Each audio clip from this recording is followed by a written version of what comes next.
In this video, we will compare Trading 212 versus XBT versus WeBull.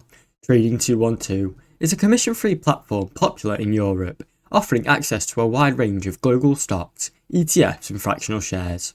It has an intuitive app ideal for many beginners and features such as Pi investing tools for portfolio automation.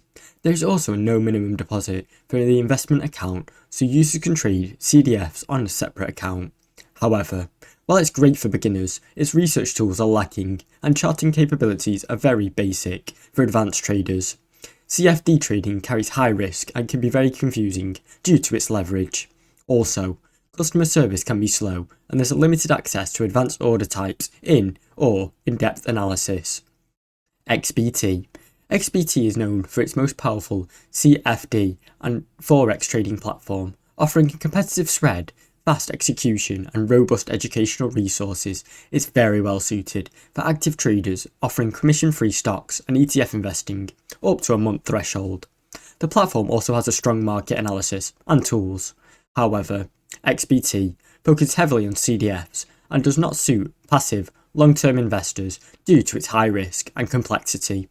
The section of actual stocks are smaller than pure brokers, and the fee structure can become less favourable beyond the 3 monthly limit, and no fractional shares or automatic investing tools are available. WeBull offers a commission-free trading on stocks, ETFs and options, making it an attractive choice for cost consumers or traders. It also has advanced charting tools with over 60 technical indicators, catering to well more experienced users.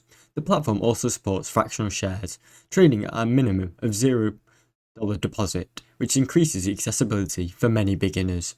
However, WeBull has faced scrutiny over the years for data privacy due to its ties to the Chinese parent company, Fumi Technologies. It lacks access to certain global markets and does not support trading of mutual funds or even bonds, limiting portfolio diversification. Additionally, it does not currently offer tax advantage accounts like ISAs, which may be a huge drawback for UK-based investors. Thanks for watching. Don't forget to like and subscribe.